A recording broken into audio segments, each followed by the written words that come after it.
Okay, good morning. Pleasure being here today, and I guess I have the privilege as well of being the last speaker before the first coffee break, and we're already running a bit behind. But nice to be here today, and thank you for that introduction. So here's what we'll be covering in the next 15 minutes. I'll talk a little bit about Lumon, a little bit about balcony facades, some of the solutions that they present to today's challenges, and then some contemporary Canadian case studies. But first, I'd like to start off on this image, and that's because I think, to me, it's a little bit of a metaphor of the housing market today. When we look out from this balcony, we see that the forecast is unpredictable. We're pretty sure that we're going to get rained on if things don't change course in a sort of proverbial sort of way. Then we know that there's a lot of noise here, a lot of people talking about who or what is to blame for the situation that we're in. And then we even tried to add some of this netting to keep some of the mess out, but it doesn't really seem to be addressing the real issues. And I'm not here to give a lecture about the housing market today, but really maybe present one solution that needs to be part of the many solutions that can get things back on track. And there's no coincidence that I'm using a balcony as an example here. When we look at a balcony today, from the end user's perspective, it can be seen as a thing that they really, really want, that private outdoor space that they want, but really never use. For a developer's perspective, or an engineers and architects, it can be a costly addition and complicated addition to the project that may not bring the returns that they would like. And so people are asking legitimately the question of to balcony or not to balcony. And I know I'm using a modified quote of Shakespeare's Hamlet here, and what we see is Juliet's balcony in Verona, but at the end I digress. The question is really about, what if we were to reimagine the balcony into something that's actually useful to the end user, that can create a differentiating factor in the marketplace, and that can address some of those issues that we face in construction today related to energy savings, sustainability, and noise? Well, then maybe we have an interesting, innovative solution. And how do we do that? We introduce balcony glazing, frameless balcony glazing, and balconies or terraces, as you see here. Now, this concept, which is relatively innovative here in North America, is one that took off in the early 1990s in Northern Europe, and it really changed the way that homeowners interact with their balconies. By having this versatile, minimalist system that opens and closes, you can really extend the amount of time you spend outside and also the amount of livable space in your unit. This became so popular that it actually changed the architectural landscape of many cities in Finland, where the summers are very short and the winters are dark. Which brings us to the company that started it all, Lumon. Not to be confused with Lumon Industries from Severance. As with many humble companies, our origins started in a small chicken coop in rural Finland in 1978. And we started in the window repair business. And after about a decade of different strategic pivots and name changes, we developed this concept of frameless retractable glazing. Since then, we've grown internationally in the late 1990s, all over Europe and other areas. In 2011, we opened up our location here in Canada. Originally, we were 2 staff. Now we have 2 offices, one here in Ontario, one in BC. We have a manufacturing facility in Vaughan, and then we have dealers all across the continent.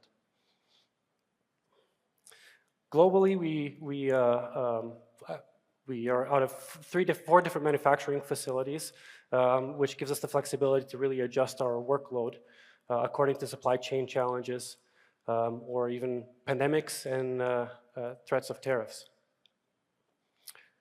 And today, ultimately, we see ourselves as a design company. Our purpose is to create more room for life by bringing the indoors out. We just happen to do it with glass. Which brings us to this glass, the Lumon balcony facade. It's made of 2 main elements. The lower component, which is the Lumon railing system. It's a minimalist engineered railing system to have really wide spans with any support posts. And then the top element, which is the retractable glazing system, is where the magic happens. These are independent glass panels that are manually operated to slide and open and pivot to be able to give the user either an open, a closed, or a semi-closed balcony based on their desired space. When you put these together, you have this beautiful facade. From a more technical perspective, some connection details here. The system is a top hung system that is attached to the underside of the slab through a telescopic profile that we can adjust in case there's some movement in the slab. Then the railing system itself is horizontally supported, attached directly into the walls at the end of the balcony or through vertical aluminum posts. And then the very bottom profile, the aluminum profile is slightly chimped for drainage and then anchored into the ground. When you put all these elements together, you end up with a facade that looks something like this. This Roots project in Hamburg, Germany. This is Germany's tallest skyscraper, they would call it. That's wood-only construction. 18 stories, 181 apartments there. The entire building is encapsulated with Lumon Glazing, creating breathtaking views, energy efficiencies, and also protecting the wood from the harsh harbor elements. Or this project in Zutrecht, Antwerp, in Belgium. It's a 24-story concrete building where you have these large balconies that are randomly placed on this concrete precast exoskeleton. Or this very interesting project in Copenhagen, Denmark. It's a beautiful renovation project completed in 2021, and it's unique because before the renovation, it was called the ugliest building in Denmark. And after the renovation, it was known to be a project that really handled the climatic, the acoustic, the thermal issues that the building had, while also fostering social cohesion, meaning that these balconies are semi-private, shared, where all the residents can come outside and connect with each other. But let's dive a little bit deeper into some of the solutions that may be brought by bringing glazing to the market. First, sustainability. Our system reduces the carbon footprint of our homeowners. With 95% recycled materials and a very efficient manufacturing process, we reduce the amount of carbon emissions in the building over its lifespan compared to what's created during the manufacturing process. And that's also backed up by our APD, which we received in 2023. But we wanted to take a little bit of a deeper look into what that meant in practical terms. And so over the years, we've done several analysis and case studies. Dr. Ted Kessick from the University of Toronto, some of you may know him, he is very familiar with our product, and he presented last year at the Ontario Association of Architects some of those research findings that we've done over the years, looking at 27 different balconies on 11 different buildings over a period of 10 months, and they found a significant reduction in heat loss of the glazed balconies, between 15 and 22%, really increasing the overall performance of that building. But we wanted to take a look at what does this mean in terms of a local context, Toronto Green Standard. And so Ted Kessick also did a model for us that basically looked at how, if you add glazing to a building, what is the impact of key Toronto Green Standard metrics? And so this model looked at different window-to-wall ratios, looked at all the different cardinal solar orientations, and it determined between 19 and 30% reduction in key Toronto greenhouse performance, key Toronto Green Standard performance metrics. Sounds like I have a greenhouse purchase in mind later on. But basically proving that our system really represents a feasible alternative to increase the levels of thermal insulation envelope airtightness for your building. The fact that it's also a passive system means that it's a really effective, cost-effective means of increasing the thermal resilience of your building. Another element and challenge today is, of course, the materials that you're putting on your building and the reliability over its performance. So Lumon, again, the product made of tempered glass. Looks like we have some graphics issues there, but that's we'll survive. Made of glass, tempered glass and aluminum, it's really low maintenance and lasts for a really long period of time. As a matter of fact, it adds longer period of time between your maintenance intervals and reduces the need for renovations. Taking a look at this example here behind us, well, it looks like it's AI generated. I assure you it's not. This is a real image, and you can see the degradation in the concrete facade there and the unglazed balconies versus the glazed balconies, where you now have allowed that moisture to come into the backside of the balcony and penetrate that concrete.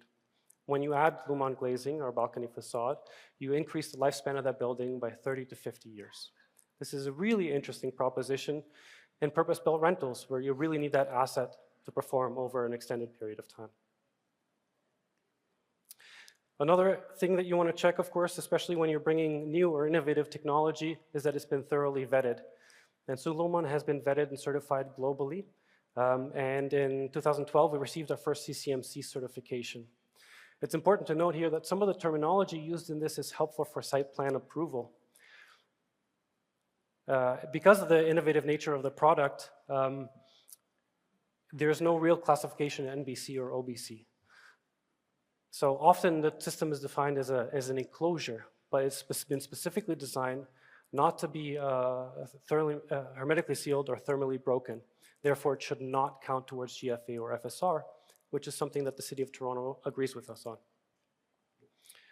And another thing, especially in tower construction, is the wind considerations that you may need when you're putting this glazing on your balcony.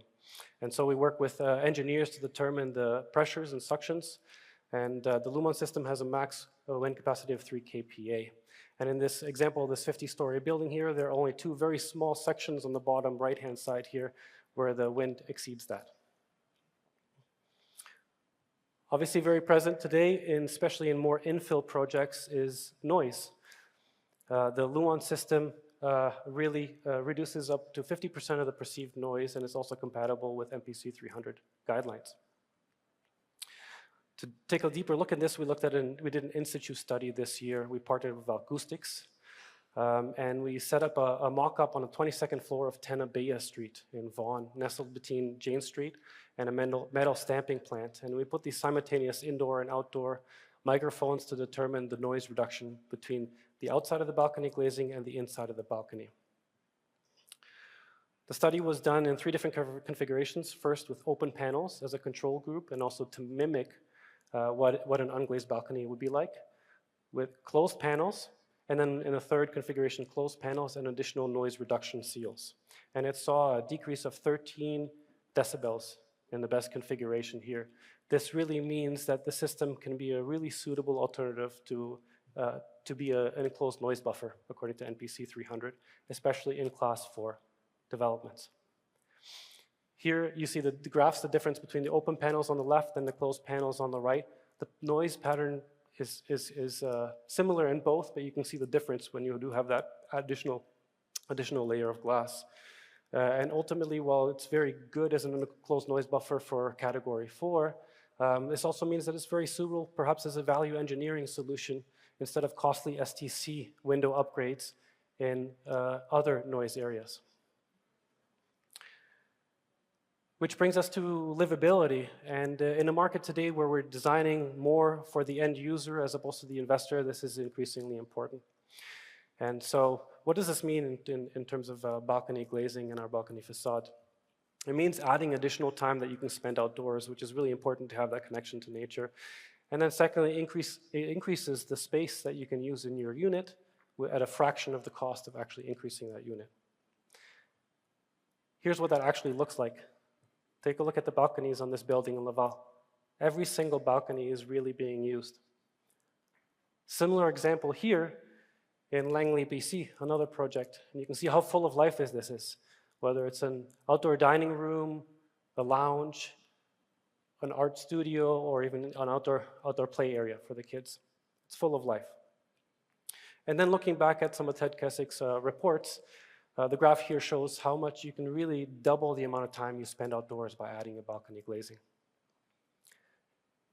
which is one of the main reasons why Bosa Properties from BC decided to strategically partner with us and use balcony glazing as the main differentiating factor on the market for their users. And I quote here, "It was a strategic decision driven by our insights on how customers want to live, the need for year-round connection to nature, and flexible and functional spaces emerging as a priority." I'll end off just quickly here with some other Canadian projects. I'll run through them pretty quickly. I would like to mention, before I get into this one, is that we've done over 3,800 balconies across Canada since our coming here in 2011. We have another 6,000 under construction or in our pipeline, of which 3,500 are in high rises. This is an example here in Ontario, in Barrie Lake House project. 174 balconies on 10-story concrete building. Another project in Barrie finished last year, Luna with Pratt Homes. This is the first of a 3-building series with just under 100 balconies. Mattamy Homes, we have Carting House that just finished, 42 units. And then another Mattamy Homes project, Clockworks, will be completed next year. This adds to our portfolio with Mattamy Homes. We've done over 400 units in 4 different projects.